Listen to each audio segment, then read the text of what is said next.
Channel subscribe ചെയ്യുക. Hi, നമസ്കാരം. ഇന്ന് ഞാൻ വന്നിരിക്കുന്നത് നമ്മളെ നിലമ്പൂരത്തെ സംഭവം നിങ്ങൾ അറിഞ്ഞല്ലോ. അനന്തുവിൻ്റെ മരണവുമായി ബന്ധപ്പെട്ട് രാഷ്ട്രീയക്കാരെല്ലാവരും അത് ഏറ്റെടുത്തിരിക്കണമെന്ന് മാത്രമല്ല, എന്തായാലും അനന്തുവിനെ നഷ്ടപ്പെട്ടത് അവരുടെ വീട്ടുകാർക്കാണ്. ഇപ്പോൾ അതൊരു ആഘോഷമാക്കി വേണമെങ്കിൽ രാഷ്ട്രീയക്കാർ ബഹളവും വെച്ച് ഇതും നടന്നുകൊണ്ട് ഇരിക്കുവാണ്. നിങ്ങൾക്കറിയാമല്ലോ. ഇതേപോലെ തന്നെയാണ് കഴിഞ്ഞ ദിവസം ഒരു സെൽഫി എടുക്കുന്നതിൻ്റെ ഇടയിലൊരു പയ്യന് ഇതേപോലെ വെള്ളത്തിൽ വീണ് മരിച്ചിട്ടുണ്ട്. അതിനെക്കുറിച്ച് ആരും സമരമൊന്നും നടത്തിയിട്ടില്ല. അങ്ങനെയും ഒരു സംഭവം ഇപ്പോൾ ഉണ്ടല്ലോ, നിങ്ങൾ കേട്ട് കാണും, മീഡിയ വഴിയൊക്കെ അതും വരുന്നുണ്ട്. പക്ഷേ എങ്കിലും ഇതൊരു ആ ചെറുക്കനെ മരിച്ചിട്ട് അവൻ്റെ അടക്ക് പോലും കഴിഞ്ഞില്ല. അതിനു മുമ്പ് ഇവിടെ റോഡ് ഉപരോധിക്കുക, പരസ്പരം അങ്ങോട്ടും ഇങ്ങോട്ടും ചെളിവാരി എറിയുക, രാഷ്ട്രീയ പോര് നടക്കുക. അൻവറിൻ്റെ വഴിക്ക് പോകുന്നു, യു ഡി എഫിൻ്റെ വഴിക്ക് പോകുന്നു, എൽ ഡി എഫിൻ്റെ വഴിക്ക് പോകുന്നു. അങ്ങനെ ഓരോരുത്തർ അങ്ങോട്ടും ഇങ്ങോട്ടും പഴിവാരിച്ച് അങ്ങോട്ടും ഇങ്ങോട്ടും എറിഞ്ഞുകൊണ്ടിരിക്കുക. ഓരോ പഴിയും നമ്മൾ അങ്ങോട്ടും ഇങ്ങോട്ടും നമ്മൾ തന്നെ വേണം കേൾക്കാൻ, ജനങ്ങൾ തന്നെ വേണം ഇത് കേൾക്കാനും. ജനങ്ങൾ മാത്രമല്ലേ ഉള്ളൂ ഇത് കേൾക്കാനായിട്ട്. പക്ഷേ അനന്തുവിൻ്റെ വീട്ടുകാർക്ക് പോയ നഷ്ടം വലിയൊരു നഷ്ടമാണ്. നമ്മൾ വേറെ ഒരു കാര്യം മനസ്സിലാക്കണം. ഈ പിള്ളേർ സെറ്റെല്ലാം ഇപ്പോൾ കൂട്ടുകൂടി ഓരോ മീൻ പിടിക്കാനും ഓരോ പന്ത് കളിയും ഓരോ കളികളായിട്ടൊക്കെ അവരവരുടെ സുഹൃത്തുക്കളുമായിട്ട് അവർ രാത്രിയെന്നോ പകലെന്നോ ഇല്ലാതെയാണ് ഇപ്പോൾ അവരെല്ലാം നടക്കുന്നത്. ഇപ്പോഴത്തെ തലമുറയെല്ലാം അങ്ങനെ ആയിപ്പോയി. അതായത് നമ്മുടെ പിള്ളേരായിക്കോട്ടെ, നമ്മളവരുടെ അടുത്ത് പറഞ്ഞാലൊന്നും ഇപ്പോഴത്തെ പിള്ളേരാരും കേൾക്കുന്നില്ല. അതായത് ഇവർ പോകുന്ന സമയത്ത് എന്തെല്ലാം അപകടങ്ങളാണ് സംഭവിക്കുന്നത്. ബൈക്കിൽ പോകുമ്പോൾ ബൈക്ക് ആക്സിഡൻ്റ് ഉണ്ടാകുന്നു, അങ്ങനെ മരിക്കുന്നു. അതും നമ്മൾ സർക്കാരിനെ പഴിച്ചിട്ട് കാര്യമുണ്ടോ? നമ്മൾ തന്നെയാണ് നമ്മുടെ മക്കളെയൊക്കെ നിയന്ത്രിക്കേണ്ടതെന്നുള്ളതാണ് എൻ്റെ ഒരു അഭിപ്രായം. അതായത് കൂട്ടുകൂടിപ്പോയ, പക്ഷേ ഇത് അനന്തുവിൻ്റെ സംഭവം ഒരു ന്യായീകരിക്കാൻ പറ്റുന്ന ഒരു സംഭവമല്ല കേട്ടോ. വളരെ പ്രയാസപരമായിട്ടുള്ളൊരു സംഭവമാണ്. പിള്ളേർ ചൂണ്ടയിടാൻ വേണ്ടി എന്താണ്ടോ പോയ സമയത്താണ് ഇങ്ങനെ സംഭവിച്ചിരിക്കുന്നത്. പക്ഷേ ആ വയറെല്ലാം കിടക്കുന്ന കാണുമ്പം ഇന്നലെയൊന്നും ഇട്ടതല്ല, മാസങ്ങൾക്ക് മുമ്പ് ചെയ്തതുപോലെയാണ് തോന്നുന്നത്. അതായത് അയാൾ പന്നീനെ വെടിവെക്കുകയും പന്നീനെ ഇറുത്തടിച്ച് പിടിക്കുകയും അതിൻ്റെ ഇറച്ചി കൊണ്ടുവന്ന് വിൽപ്പനയൊക്കെ നടത്തുകയൊക്കെ ചെയ്യുന്നെന്നാണ് മീഡിയ വഴി കേൾക്കുന്നത്. അപ്പം അത് മാത്രമല്ല, ഇപ്പോൾ അയാളെ അറസ്റ്റ് ചെയ്യുകയും ചെയ്തിരിക്കുന്നു. അപ്പോൾ അറസ്റ്റ് ചെയ്തപ്പോഴത്തേക്കും വീണ്ടും ഒരു മന്ത്രിയുടെ കോലം കത്തിക്കുന്നു, അങ്ങനെ ചെയ്യുന്നു. അതിൻ്റെ ഒന്നും ആവശ്യമില്ലല്ലോ. ഇപ്പോൾ അവിടെ എന്തായാലും നിലമ്പൂർ ഇലക്ഷൻ നടക്കുവാണ്.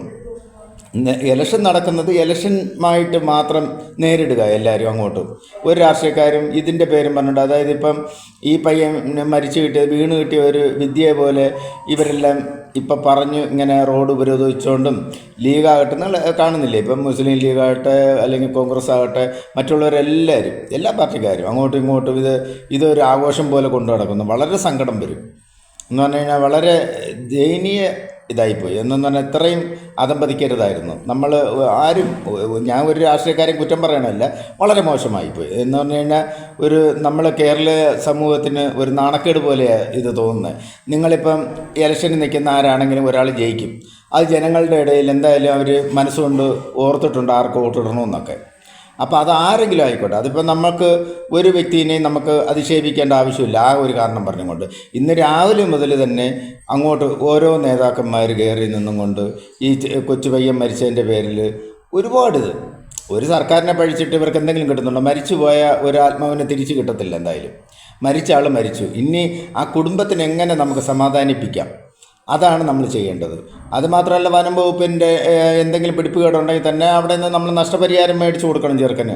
അതായത് ഈ ഇലക്ട്രിസിറ്റി ബോർഡിൽ അവിടുത്തെ നാട്ടുകാരെ അറിയിച്ചെന്നാണ് പറയണത്. അവിടുത്തെ നാട്ടുകാരെ അറിയിച്ചുവെങ്കിൽ തീർച്ചയായിട്ടും അവർ നടപടി എടുക്കണമായിരുന്നു. നടപടി എടുത്തിരുന്നുവെങ്കിൽ ചിലപ്പോൾ ഇങ്ങനെ ഒരു അപകടം വരില്ലായിരുന്നു, ഇങ്ങനെ ഒരു പയ്യനെ നമുക്ക് നഷ്ടപ്പെട്ടില്ലായിരുന്നു. ഭാവിയിൽ എന്തെല്ലാമായി മാറേണ്ട ഒരു പയ്യനാണ് ഇപ്പം മരിച്ചു പോയിരിക്കുന്നത്. അപ്പോൾ അത് നമ്മൾ ശ്രദ്ധിക്കുക. നമ്മുടെ കുടുംബത്തിലെ ഒരു അംഗം തന്നെയാണ് പോയിരിക്കുന്നത്. അപ്പോൾ കേരളത്തിന് ഒരു നഷ്ടം തന്നെയാണ് നമ്മുടെ പയ്യൻ മരിച്ചത്. അതൊരിക്കലും നമുക്ക് ന്യായീകരിക്കാൻ പറ്റത്തില്ല. പക്ഷേ അതിൻ്റെ പേരും പറഞ്ഞുകൊണ്ട് നിങ്ങൾ അങ്ങോട്ടും ഇങ്ങോട്ടും ആരും ചെളിവാരി എറിയാതിരിക്കുന്നതാണ് ബെറ്റർ. എൻ്റെ ഒരു കാഴ്ചപ്പാടിൽ ഇലക്ഷൻ്റെ വഴിക്ക് നിങ്ങൾ നീങ്ങിക്കോ. അവിടെ നിങ്ങൾ എങ്ങനെ വേണമെങ്കിലും അങ്ങോട്ടും ഇങ്ങോട്ടും പരസ്പരം നിങ്ങളെ രാഷ്ട്രീയ പോര് എങ്ങനെ വേണമെങ്കിലും എടുക്കാം. അങ്ങനെ എടുത്ത് നിങ്ങൾക്ക് വിജയിക്കുകയോ പരാജയപ്പെടുകയോ എന്തു വേണമെങ്കിലും ആകട്ടെ. എന്തായാലും നിലമ്പൂരിൽ എന്തായാലും നിങ്ങൾ ആര് ജയിക്കുമെന്നോ അല്ലെങ്കിൽ ആര് തോക്കുമെന്നോ ഒരു സ്ഥാനാർത്ഥിക്കും അറിയാൻ പാടില്ല ഇപ്പോഴും.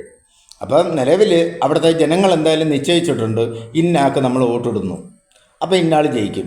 അപ്പോൾ അത് അവിടുത്തെ ജനങ്ങൾ തീരുമാനിക്കട്ടെ. അതിന് നമ്മൾ ഈ ഒരു പയ്യൻ്റെ കുടുംബത്തിനെ ഒന്നടങ്കം ആക്ഷേപിച്ച് ഇപ്പോൾ പോകുന്നതായിട്ടാണ് എനിക്ക് തോന്നുന്നത്. അതുകൊണ്ട് ദയവ് ചെയ്ത് ഈ പരിപാടിയൊക്കെ ഒന്ന് നിർത്തി ആ കുടുംബത്തിൻ്റെ കണ്ണീരിനോട് നമ്മൾ ചേർന്ന് നിൽക്കുക. നമ്മുടെ സമൂഹം എല്ലാവരും ഒറ്റക്കെട്ടായിട്ട് ചേർന്ന് നിന്നിട്ട് അവന് വേണ്ടി, അവൻ്റെ കുടുംബത്തിന് വേണ്ടി എന്താണോ നമുക്ക് നഷ്ടപരിഹാരം മേടിച്ചു കൊടുക്കാൻ പറ്റുന്നത് അത് എത്രയും പെട്ടെന്ന് എല്ലാവരും കൂടെ പറഞ്ഞ് അത് മേടിച്ചു കൊടുക്കുക. അതായത് ആ നഷ്ടപരിഹാരം മേടിച്ചു കൊടുക്കുക. പിന്നെ അപകടത്തിൽപ്പെട്ട് ഇപ്പോൾ ആശുപത്രി കിടക്കുന്നവരുടെ ചിലവുകൾ, അതിനാവശ്യമായ ചികിത്സയൊക്കെ ഫ്രീ ആയിട്ട് എത്രയും പെട്ടെന്ന് നല്ല ചികിത്സ കൊടുക്കാൻ വേണ്ടിയുള്ള നടപടികൾ സ്വീകരിക്കുക. അതാണ് എനിക്ക് പറയാനുള്ളത്.